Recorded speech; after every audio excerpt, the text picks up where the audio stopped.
Mics are unmuted. We're live. Hey, what's going on, everybody? Happy Wednesday to all of you out there. As always, that over there is Mr. Greer. Hello, hello. And I'm Brimstone. And if you're not familiar with the Grindhouse Radio, please get yourself acquainted. TheGrindhouseRadio.com. Everything's all up there. 7 p.m. Eastern Standard Time every Thursday. Yeah. Brand new episode comes out. And what do you call it? You could see the schedules and so forth and everything we do.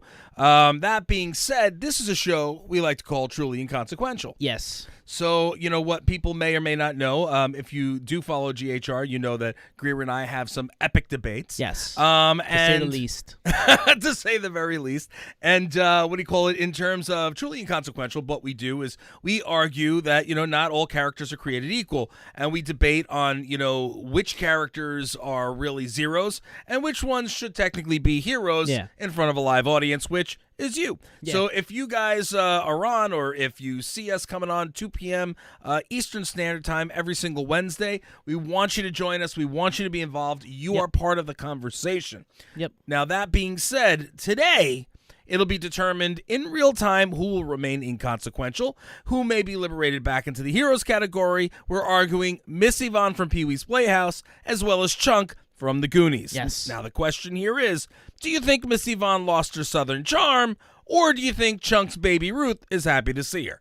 That's the question here. That's amazing. Also, guys, if you are watching right now, thank you so much, obviously, for being in the live. The show will go up on YouTube. It'll be the VOD will be up on Twitch. It'll be up on our Facebook. The audio version will be up anywhere you can find a podcast once this is all over. So if you're not here for the live, feel free to, if you're here watching on the replay, feel free to hop into the comments. We'll read them on the following show. And, make sure you can tune in, but mostly tune in live. If you can get here for the live, get here for the live, because the fan interaction and the live audience helps the show go round. There you go. It's like oxygen for this show. Yeah. And the title is not all in there because it was too big to fit in the space. Oh, it is too big in there? It is too big to fit in the space. Just so you guys are aware, the show this week is called Is That a Baby Ruth in Your Pocket? Or Are You Happy to See Me? Yeah, that is a little big for this little space they give us. Baby Ruth. Remember him, Sloth? Oh, I do remember. I absolutely Sloth. remember Sloth. Now, Sloth, he was consequential to a certain extent. Yeah, I mean, if we were to, I feel like he. Yes, no, he's absolutely consequential. Are you having concerns? Well, no, because I was trying to think about how. Questions? I was trying to come up with some. As I'm also trying to reline this up so we could see the whole title. I was trying to think, but I don't want to spend too much time trying to think of why Sloth is consequential, because we gotta figure out why Chunk is. Well, listen. I think, to be completely honest, Chunk is truly inconsequential. Okay. All right. Well, first, I just want to do this the way I just want to kick off the show this way, just so we can get this out of the way. Yes. Before we dive headfirst into that, I want to just read some of the comments from our last show. Yes, please. If you guys weren't here last show, we did Doug from The Hangover and Jessica Rabbit. That's what it was. It was Jessica Rabbit. First one is, Doug had a last name? You learn something new every day. So, yeah, I know. We didn't know what Doug's last name was. Greer has allergies. He's allergic to Brimstone. He's allergic to Brimstone's opinions on Doug. Yes, I was, clearly. Wow, that's kind of messed up. I was going to bat for Doug. Love the debate here. Tom gets heated quick. I do. I have a short fuse sometimes. I always wanted to do things with Jessica Rabbit. It's my kink. All right. Well, you know what? To each his own. To each his own. I'm sure everybody else did. There's a hub for that, I believe. There is. You can definitely find that on the internet somewhere. Yes. Greer isn't giving up hope on this one. You are absolutely right. I was not giving up any hope on that one. I was going to bat for Doug. Have you seen Jessica Rabbit? Consequential. You're right. We were right. We did deem she was consequential.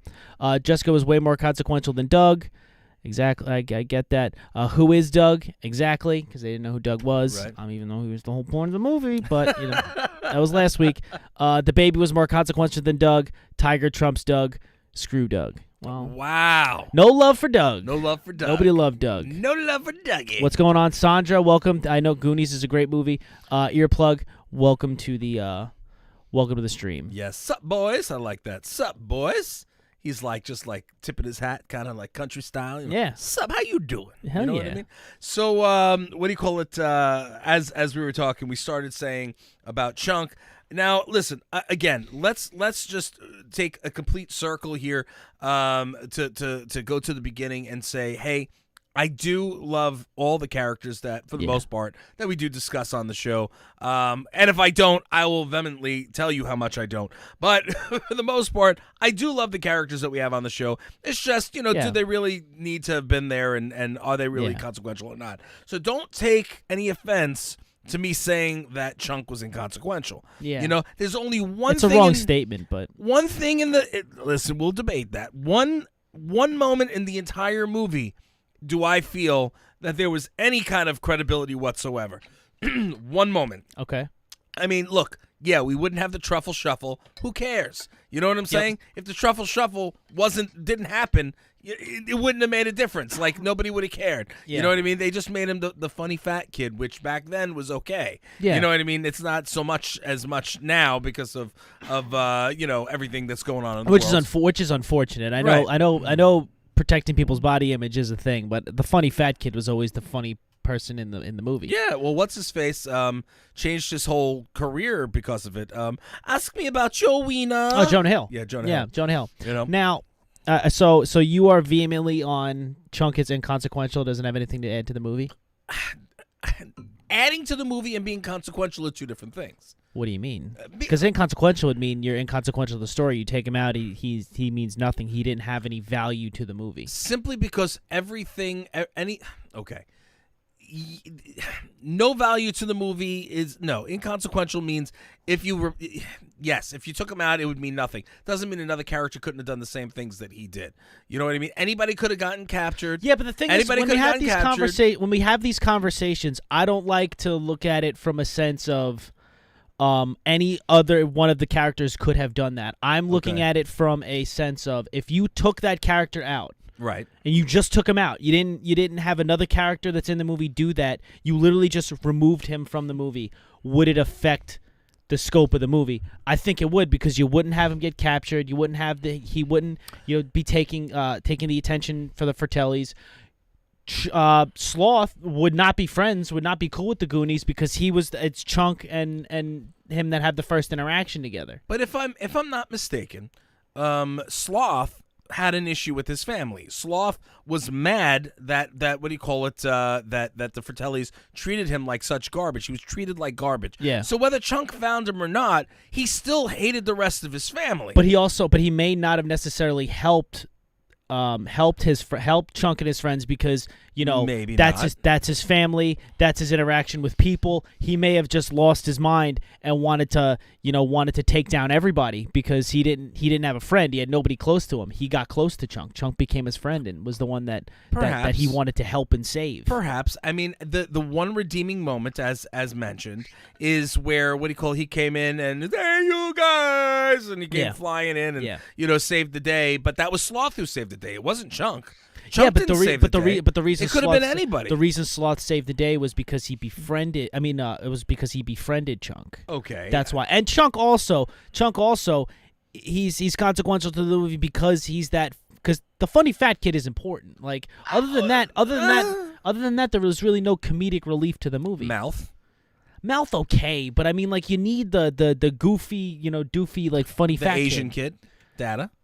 Data was okay, but none of them were Chunk though. None of them were like were as funny as him. Danielle says he's the one who found Sloth. Yeah. I understand that, and I'm not debating that. I'm not debating he found Sloth, and I'm not debating that at the end that he, that Sloth came in and saved everybody. What I am, Kat says Chunk befriended Sloth, and Sloth had to save his friend and Chunk's friends. Exactly. I can appreciate that. I see where you're coming from. I can appreciate that.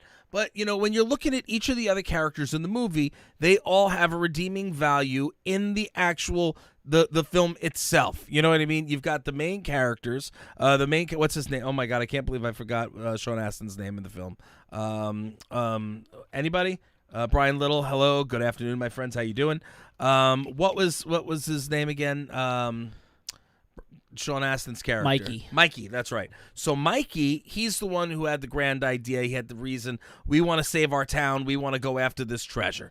The brother, who I think is inconsequential as well, the brother went along with them, right? Okay. Yeah. Now, the girl, what's her face? Cherry, she was there. She was, something was going on with the brother and her. So, and he had a crush on her. So, somehow she got roped into the whole thing. Yeah. And Thanos. obviously you needed a little, yes, Thanos. And we can't forget the Truffle Shuffle. Well, we'll go back to Truffle Shuffle shortly. Okay, so now you've got these grouping of characters. Cherry was the love interest. You know what I'm saying? We already deemed what's her face was inconsequential. The other girl that we don't even remember the name of. Yeah. That we did in another episode. Yeah. You've got Data. Data had all the contraptions. He's the reason why they were able to get from one side of the thing to the next. He's the one that punched the Fratelli brothers and so forth. Yeah, exactly. But what I'm getting at, Mouth was able to talk his way out of stuff, and Mouth was the kind of the one that he had all the jewels in his mouth, and I mean, he was part of everything going on. Chunk was similar to Doug to a certain extent, from that we were discussing last week. He was not. He was not in a good portion of the movie. He was there for the Truffle Shuffle at the very beginning. Yeah. Then he disappeared, and then all he was a nuisance. You know what I mean? But that was the point. Was he was supposed to be a nuisance to the Fratellis? That's what I'm saying. He was kind of like he was kind of like, not the scapegoat's probably the wrong word, but he was like the distraction. He was the big fat funny kid that took the attention of the Fratellis away from the kids that were down in the cave trying to find One-Eyed Willie's treasure. Like without Chunk getting to the point where he finds Sloth, without befriending him, they all might be dead in a cave somewhere. Okay, fair enough. Put it this way. You're gonna win this one. I'm giving this. I agree with you, but I wanted to give a little bit of. I'm winning both. I don't know about both, but this one, I'm gonna let you win this one anyway. Yeah. It's not even me letting you. You earned it, and I knew that it was gonna happen regardless. I just figured let me give a little bit of attack on it. What do you go? Let's go down into the comments real quick. You're discussing the Goonies. I assume yes, we are. Forgetting the Truffle Shuffle. Listen, the Truffle Shuffle's great. Could we live without it? Of course. Did the Roosevelts make a T-shirt of everybody else specifically? No, they did Chunk. That's true, because he's the funny fat kid. Because he's the funny fat kid. You're discussing the Goonies. I smell ice cream. He's consequential as you're having a hard time naming all the other characters. Mouth, meh. What do you call That's it? what I'm saying. For the win. Chunk was I definitely. named all the characters except for Mikey. Mary, welcome, remember. Mary. Oh, Mary, what's going on? I definitely. But I think Chunk is way funnier than Mouth. He has the biggest, funniest moments in the movie. Yes. Yep, exactly. Chunk was a distraction. Yep. You want to grab from Brian and down? Brian said, sorry, working in my classroom. Glad to hear you guys this afternoon. Glad you can hear us this afternoon, my friend. True, Tom. Team Mr. Greer. Thank you, Plug. You guys are always Team Mr. Greer. And Mary, we just said hi. Mary says hi, guys. Mary, welcome to the stream. What's going on, Mary? Welcome to the stream. So, listen again. Like I said, I love the character Chunk. Who doesn't? And I guess the way it was done, the way it was worked out, I can concede to the fact that Chunk did, he was the one that found Sloth. He's more consequential than Doug from The Hangover, easily. Maybe. Okay. I think they're both pretty inconsequential overall, but no, Chunk with finding Sloth. The only reason why that whole thing matters is because at the end, spoiler alert if you haven't seen it now. If you haven't seen a movie that's 30 years old. Tell you, but that being said, at the end of the day, the Chunk was the reason why Sloth went after him. But again, I could argue to the death that Sloth still could have gotten out, still, because they would have left Sloth there. They wouldn't have taken him with them, the Fratellis. All right, if they went off after these kids, yeah. they would have left him. Okay, and now if they would have left him, at the end of the day, he could have still broken out the way he did. He broke out, and then he went after them. Chunk didn't convince him to break out. He did it himself. He ripped the chains out of the wall. So essentially, he still could have gone after the Fratellis. Whether he would or not have gone after the kids as well, he still would have went after his brothers that he had the issues with. Maybe not the mother. We don't know. but definitely the what do you call it, the brothers. But think about But it he this might way. not. He may not have necessarily. But it might not have necessarily shaken out the right way because he didn't find his friend. He didn't find his buddy, the person that he could actually get close with in Chunk. You know, like it might not have. He might not True. have had the urge to just break out and escape.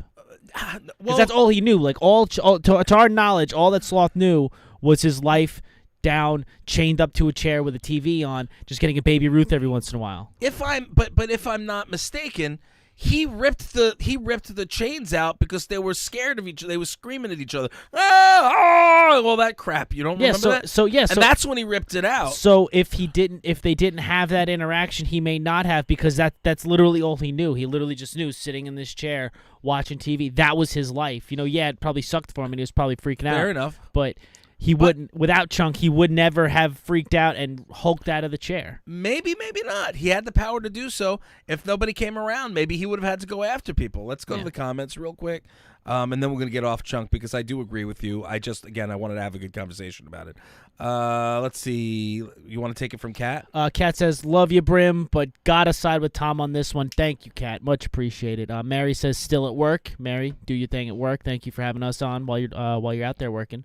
Earplug says, "Doug who?" Ha! So you get See, it. he was Team Brim on that one. Yeah, but you did just say Doug was more consequential than Chunk. Danielle says, "Spoiler alert," and she's laughing. Yeah, spoiler alert on like a 40-year-old movie. That's really funny. Do you want to take the last two, or do you want me to take the last two? You can take them because I took a before. Kat says, "Chunk was the first person to see Sloth as a person and not as a monster." See, I agree with you. He's the first one to like actually just connect with him. Danielle says, "Sloth has Stockholm syndrome. He wouldn't have left without Chunk." That's what I'm saying. How do you? Danielle's that's not always what on you my said. side. That first of all, no. Second of all, how the hell would you know if he had Stockholm syndrome? How would you know? You don't know. My wife doesn't know Mary, anything. you never saw Goonies? I think we actually went over this before. No, I think we went over this before last time we did a Goonie. Wow. That we gotta fix that, Mary. You gotta watch Goonies. Yeah, Goonies is important. But that's what. But that's what I'm saying. Like that's what I was saying was Chunk was. I mean, not Chunk. Sloth was used to the life of being chained to the chair. Yeah. And only seeing his family on rare occasions, like being locked away like a monster. It was because he saw Chunk and freaked out that made him hulk out of the chair, and then, Chunk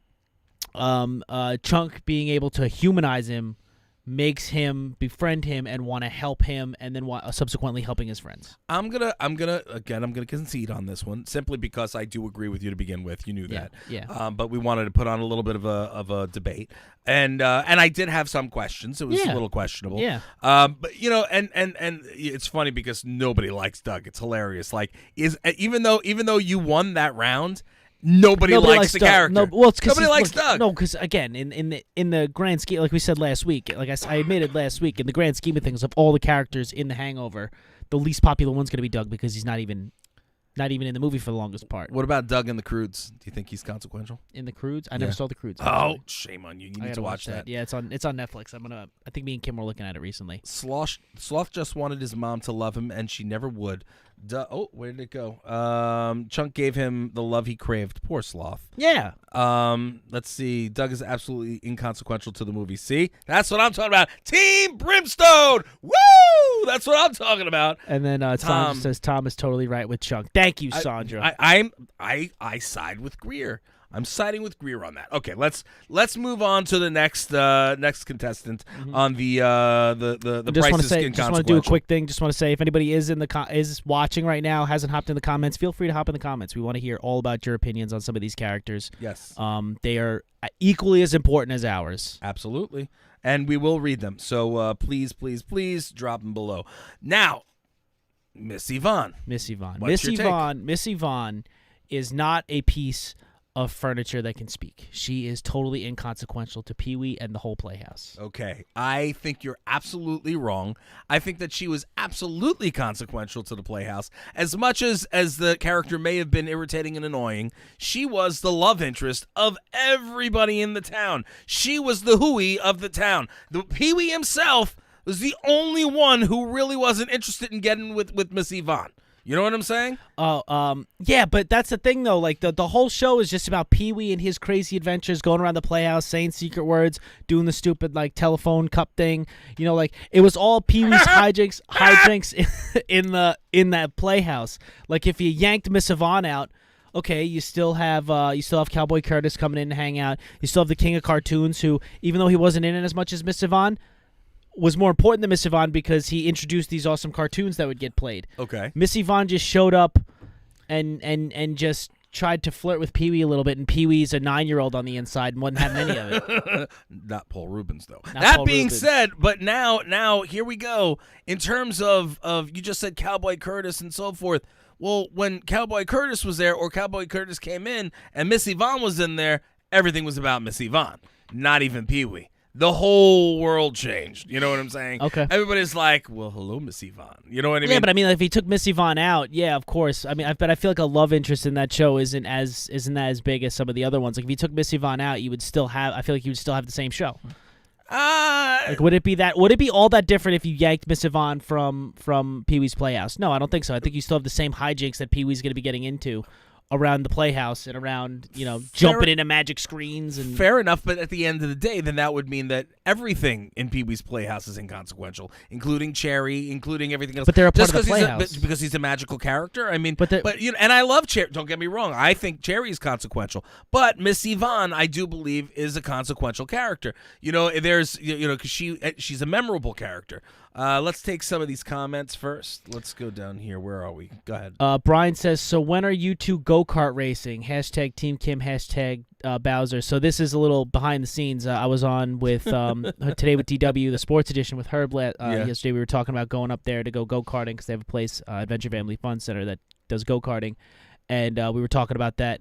And Brian said that you were the Bowser of go-karts. Oh, I will whoop people's ass in go-karts. And we would want to, so that's something. So stay tuned for that. That might be some fun content at some point. Danielle says, excuse me, there were many characters that were not furniture that were consequential. Mm-hmm. I understand, We're but a I feel Pee-wee like house. I feel like most of them, probably weren't really all that consequential. Sandra said Doug was important to the movie, even though he wasn't on screen, because without the adventures for searching for Doug, they wouldn't have a movie. Sandra, thank you. That's all I was saying last week. Well, if Sandra would have been here last week, she could have argued with you. Sandra was here So, last Sandra, week. you need to make sure you're here every week, so this way you can argue for Team Greer. Thank you, Sandra. There you You're go. the best. Brian, you two should do segments with the can telephone and the telephone booth. That would be very funny. Hello? There we go. He was too busy going to adult movies and doing his thing in public because Yvonne wasn't his thing. Yeah. Yeah.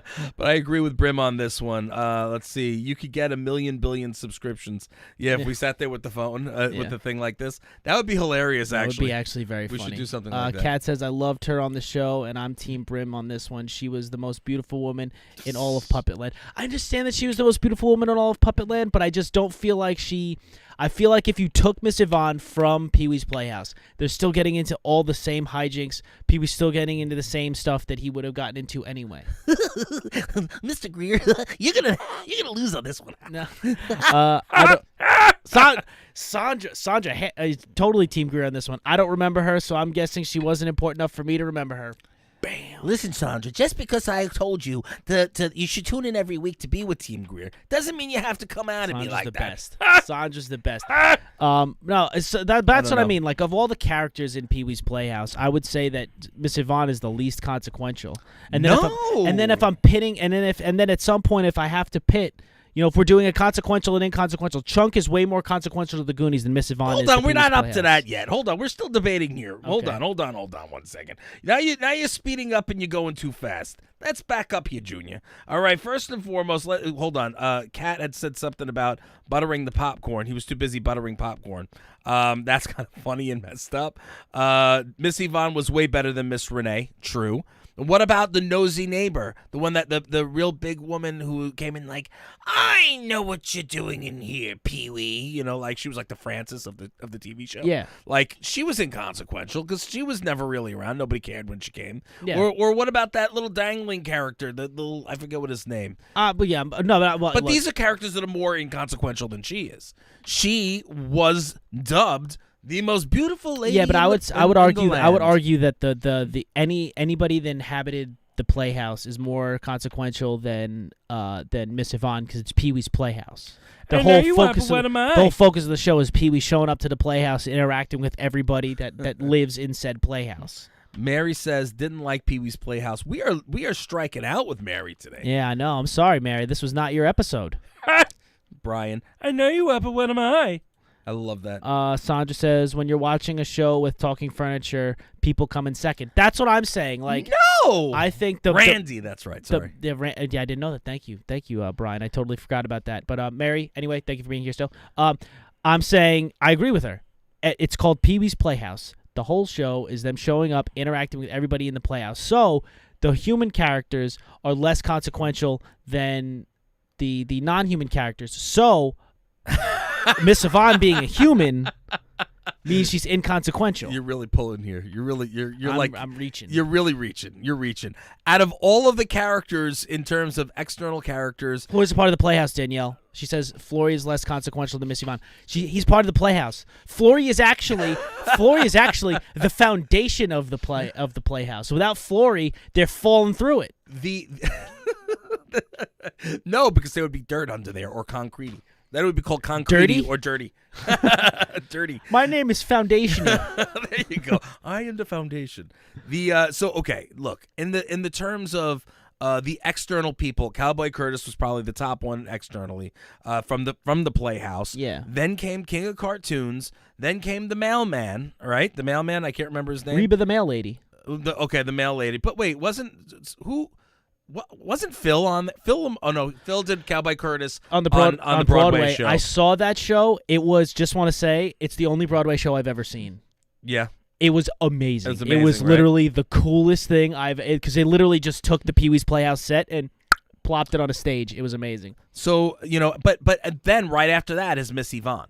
You know what I'm saying? And then there's plenty of other outside characters that come after that.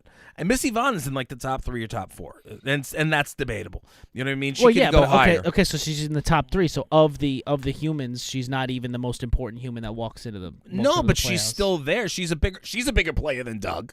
You know what I mean? Like, but that's not the conversation. Hold on a minute. Doug is completely inconsequential in reality, and we're gonna keep going back to Doug. You know, everything comes back to Doug. Listen, we even debated the fact that Diego was inconsequential, even though he had his own show. Yeah, you know what I'm saying? So like, I believe that and I believe that the lion's share of the listeners are tuning in here are saying that she was consequential. But let's see.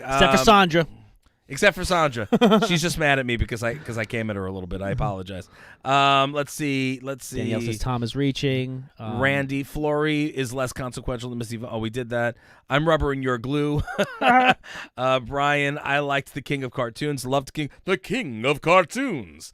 Yes, Kat. She did stay at the Playhouse while her house was being painted. And I don't know, what is it? And I don't know. I don't allow non-consequential people to stay at my house. Where's my mic so I can drop it? Oh, yeah. That's what I'm talking about. Here we go. I'll drop a... There we go. That was for Kat. She just went like this. She bent Tom over, dropped his drawers, and just spanked his little derriere. That's what just happened. That's all I got to say. Thank you, Kat. Thank you. Brian says Ricardo was another big character. Brian says Jumbie was important. Jumbie was important. Did somebody say Wish? No, Jumbie was amazing. Yeah, Jumbie was totally important. But where's our drop from Jumbie? We haven't used that in a while, have we? I gotta go find. It's definitely in there. Yeah. It's 100% in there. I just haven't used that in a while. You're right. Jumbie was definitely consequential. I'm just saying he was part of the Playhouse. Though. He's part of the Playhouse. That's what I'm saying. So of all of the characters in Pee-wee's Playhouse, I feel like if you yanked Miss Yvonne from it, it wouldn't necessarily change the show. I don't think it would be that much like she. But it would have been the same thing for half the characters in the Playhouse. The Playhouse, you had to but talk the Playhouse, but everything was talking. What made one thing better than the other? Nothing. But they were part of the Playhouse. They were part of it's Pee-wee's Playhouse. So it's not Pee-wee and Miss Yvonne's Playhouse. Okay, so I'm going to take that. I'm going to use it against you. This is my take on that. Haha, Brim's takes. What do you call it? My take on that, everybody? And tell me if you can get with this. He's putting everybody that's in the Playhouse. So technically, the Playhouse should be considered one character in itself because it's all the different things in one Playhouse. You know what I'm saying? So the Playhouse might be in the number one spot, but right under that are the other humans. So it's one character that's above maybe two other humans. Yeah, but I mean, what I'm saying is also that when you were listing everybody, you didn't even list Miss Yvonne as the most important human that walks in there. So no, because she's not. So what I'm saying is she's not, but that doesn't mean she's with not everybody consequential. everything that's encompassing in the Playhouse. If you yanked Miss Yvonne from it, you just popped her out. She didn't exist. I don't think it necessarily changes the show whatsoever. You know, I don't think she added anything other than just being a female person to show up at the Playhouse and Pee-wee's female friend. If you took her from it, Pee-wee's just got to interact with the rest of the Playhouse more. Sandra says she plays no favorites. She just happens to agree with Tom today. I appreciate you, Sandra. There you go. I'm vehemently going to still say that she's inconsequential. Mostly because, we can't have two consequentials. Because I'm looking at it from... You had one person out of everybody that's writing in that agreed with you. You need to concede, Greer. Okay, but... Concede, Greer. I conceded to Chunk. Fine. I will concede. I will concede. But thank you. But now we have to get to a, because we do have to... Yes. Because we have two people that are consequential. We're deeming two people that are consequential. So we need one that's less consequential. One of them has to be less consequential. And Miss Yvonne is less consequential than Chunk. To the Goonies, Chunk is way more consequential to that movie than Miss Yvonne is to... What does everybody think? Sound off in the comments. Let us know who you think is more consequential, Chunk or Miss Yvonne, out of the two. Brian Thomas sus. Cat says round 1 Tom 1, round 2 Brim 1. Yep. I refuse to concede. You keep fighting, Sandra. You keep fighting. Thank you. I appreciate it. But no, look, we can't concede. Miss Yvonne can be consequential. It's just like I said. I'm looking at it from a sense of I don't want to have two people that are consequential. I need to have one inconsequential. Chunk is more consequential than Miss Yvonne. I will give you that. I agree to that. So Chunk wins overall. Yes. But we do have two consequentials. We both conceded to the next. Yeah. And I think that was good. And see, people, this is why we need to have all of you joining us weekly here, 2 p.m. Eastern Standard Time, live on Facebook, YouTube, our official website, Twitch, and everywhere you can see this. You know what I mean? We're gonna do it as Greer says, everywhere until they tell us we can't. Yep. Let's see. Any other comments from you guys? Because we're gonna start winding it down. Let's see. Chunk wins. Chunk is definitely more consequential than Miss Yvonne. I gotta say Chunk. Let's see. Chunk by far. Chunk wins. Yeah. All right. He's got it. Like, I get it. Like, I understand. Like, I still don't necessarily, like, again, I'll concede to this one. I still don't necessarily think Miss Yvonne was all that important. But she's definitely, Chunk is definitely more important than she is. I don't really think, I don't think he can really. No, Chunk is absolutely more important than she is. In the grand scheme of things and in the grand scheme of pop culture, Chunk is more important than Miss Yvonne. You know what I mean? Let's do the truffle shuffle to everybody to celebrate.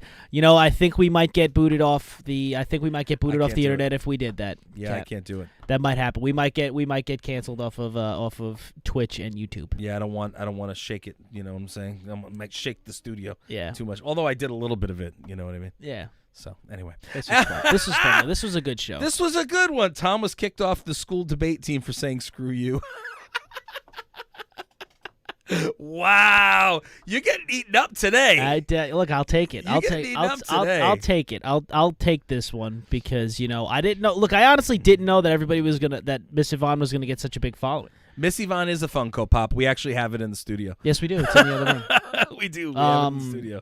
As is Cherry. She's also Charlie Kelly's mom in It's Always Sunny in Philadelphia. Oh, is she? Yeah, she is. Oh, I didn't know that. Very funny, yeah. That's funny. Obviously not Miss Yvonne, it's the actress, but it's really I didn't know that until later on. And then what happened when I went to see Pee-wee's Playhouse on Broadway, I was looking in the playbill and it had everybody listed in their bios. In their bios, and she was the original. I looked at the actress. I'm like, wait a minute, I've seen her before. And I Googled it, and it came up on IMDb. I'm like, oh, my God, it's Mrs. Kelly. That's freaking amazing. Oh, my Lord. So, listen, everybody, thank you so much for hanging out with Greer and I. This was fun. Again, we do love all the characters. It is pop culture. We love it. And, we ask that you always do us a favor. One, spread the word. Let people know that we're doing this Wednesdays, 2 p.m. Eastern Standard Time here on Facebook and everywhere else. And then what do you call it? Also in terms of the the Grindhouse Radio, 7 p.m. Eastern Standard Time. Yes. This week we have Lee Swift, also known as River, from Netflix's The Circle, which is a huge show. You guys definitely want to see that one. That one's a hell of a lot of fun. You're going to want to listen to that. And what else? Monday nights, Magical Mondays. Magical Mondays everywhere you can find a podcast. We're going to start we might start doing lives of that show, of our Disney show. We just have to figure out when and how we go about it. But we might start doing lives, so keep an eye out for that. But yeah, every Magical Monday, we have me and Kim doing the Magic Kim Tom. That goes up. That doesn't even, you can listen to that whenever. I literally dropped that episode at 12 midnight. 12 midnight on Monday. That's available for you to listen to whenever you want throughout the entire day. Perfect. And and most importantly, guys, on all of these lives, on all of these streams, please like, comment, share, especially on the Facebook side. All the likes and the interaction help more people see us. On the YouTube side, more likes, more comments, all that helps more people see us, more people join the conversation. It is so much fun. Kat says, "Oh my, OMG, River, I love The Circle." We'll tune in on Thursday because I'm actually working on that. I'm actually going to continue working on that as soon as we're done with this show. But like I said, all the interaction, all the stuff you guys could possibly do helps more people see us, and more people joining the conversation, and more people telling me that I'm totally wrong and that this character is consequential. That's kind of how this works. Also within Brimskin on Tuesdays, 7 p.m. Eastern Standard Time. Make sure you catch most that importantly. Too. Although I did not do an episode this week, so that was my fault. But regardless, that was the first time for everything, right? Yeah. That's what I'm talking about. Anyway, as Mr. Greer always says, rate, review, subscribe, and I think it's follow on iTunes now. And as always, we will see you Thursday and then again next week.